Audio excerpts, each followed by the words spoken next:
Zulfiqar Bhutto junior Bilawal کی قربت کے چکر میں اپنا سیاسی کیریئر خراب کر رہے ہیں۔ آصف زرداری کی سیاست اور صدارت کے آگے فل اسٹاپ لگانے کی کوشش ہو رہی ہے، لیکن یہ جنگ بہت سے لوگوں کی نوکری کھا جائے گی۔ غلام مرزا جتوئی سے متعلق پیشن گوئی کی جا رہی ہے کہ وہ پرائم منسٹر آف پاکستان بنیں گے، لیکن حالات بتا رہے ہیں کہ تخت اس بار بھی اپوزیشن کے نصیب میں نہیں ہے۔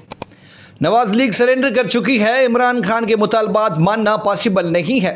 زرداری صاحب چاہتے ہیں کہ بلاول بھٹو زرداری وزیر اعظم ہاؤس کے قریب رہیں، لیکن بڑی سرکار پیپلز پارٹی سے ایک اور قربانی کی فرمائش کر رہی ہے۔ نواز لیگ سے نواز شریف اور پیپلز پارٹی سے آصف زرداری کو مائنس کرنے کا مطلب ہے حکومت کا خاتمہ۔ السلام علیکم، صدام کھلاچی آپ کی خدمت میں ایک بار پھر سے حاضر ہے۔ آج کی یہ ویڈیو بہت دلچسپ ہونے والی ہے۔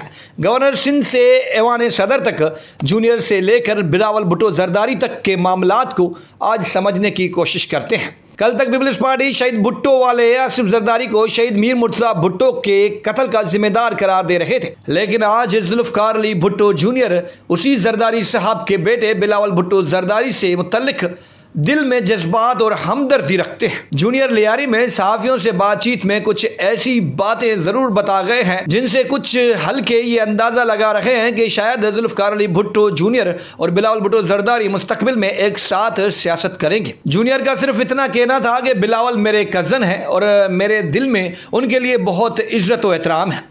سیاست اپنی جگہ، خون کے رشتے کی اہمیت اپنی ہے۔ جونیئر ذوالفقار علی بھٹو کے اس بیان کے بعد سوشل میڈیا پر طوفان برپا ہو جاتا ہے۔ کسی نے کہا کہ باپ کے قاتل کے بیٹے کو اپنا ہمدرد بنانا پارٹی اور سندھ کے لوگوں کے ساتھ بے وفائی ہے۔ کسی نے جونیئر کے اس فیصلے کو سیاسی چال قرار دیا، لیکن کافی لوگ اس بحث میں خاموش بھی رہے۔ جونیئر پہلے ہی کہہ چکے ہیں کہ وہ اتنے معصوم نہیں ہیں کہ جتنا لوگوں نے انہیں سمجھا ہے یا وہ جتنا وہ نظر آتے ہیں۔ یہ بہت بڑا میسیج تھا، لیکن بہت سے لوگوں نے جونیئر کے اس جملے پر غور ہی نہیں کیا۔ اگر کوئی غور کرتا تو شاید جونیئر کے بلاول سے متعلق جملے پر اتنا بڑا ایشو نہیں ہوتا۔ جونیئر ذوالفقار علی بھٹو ابھی سندھ کے لوگوں کو آزما رہے ہیں، بڑی سرکار اور پیپلز پارٹی کے حربوں کو سمجھ رہے ہیں۔ مرزا کے بیٹے میں کمال کا ہنر ہے، کمال کا گر ہے۔ وہ دشمن اور دوست دونوں سے ہی ان کے مطابق ہی انہیں فیس کرنا چاہتے ہیں۔ جونیئر ذوالفقار علی بھٹو سمجھ چکے ہیں کہ اگر اس معاشرے میں سیاست کرنی ہے تو لوگوں کی ذہنیت کو سمجھنا پڑے گا۔ یہاں جذبات سے زیادہ پلاننگ کی ضرورت ہے اور وہی وہ سب کچھ کر رہے ہیں۔ میرا ذاتی طور پر یہ خیال ہے کہ جونیئر ذوالفقار کا یہی حربہ کمال کا ہے جو کہ انہیں بہت آگے تک لے جائے گا اور وہ سندھ میں ایک پاور پولیٹکس کے گیملر بن کر ثابت ہوں گے۔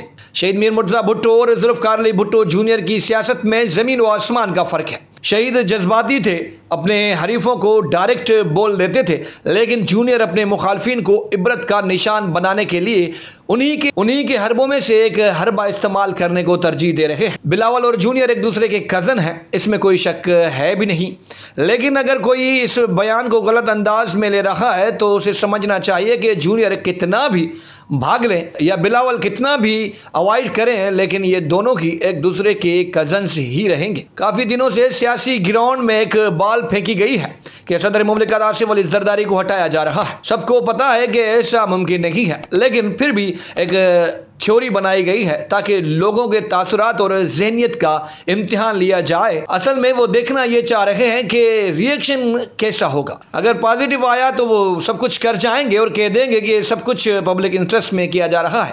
اگر نیگیٹو ری ایکشن آیا تو کہہ دیں گے یہ جھوٹی خبر ہے۔ اب جی ڈی اے سے تعلق رکھنے والے کچھ لوگ کہہ رہے ہیں کہ غلام مرزا جتوئی مستقبل میں وزیر اعظم پاکستان بنے گے، لیکن مجھے نہیں لگتا سیاسی صورتحال کو دیکھتے ہوئے اگر آپ تبصرہ بھی کریں، اندازہ بھی لگائیں تو یہ ممکن نہیں ہے۔ کوئی بڑا انقلاب آ جائے، سندھ کے لوگ پاکستان پیپلز پارٹی سے منہ پھیر لیں، بلاول بھٹو زرداری اپنی پارٹی سے استعفیٰ دے دیں اور جونیئر ذوالفقار علی بھٹو پاپولر ہو جائیں اور وہ اعلان کریں کہ غلام مرزا جتوئی وزیر اعظم بن سکتے ہیں، تبھی یہ ممکن ہو سکتا ہے، لیکن مجھے نہیں لگتا کہ ایسا ہوگا۔ تو یہ تھا آج کا ویلوگ، امید کرتا ہوں کہ آپ کو پسند آئے گا۔ اگر پسند آئے تو ویڈیو کو شیئر کریں، کمنٹس کریں اور ہمیں اپنی رائے سے آگاہ ضرور کیجیے گا۔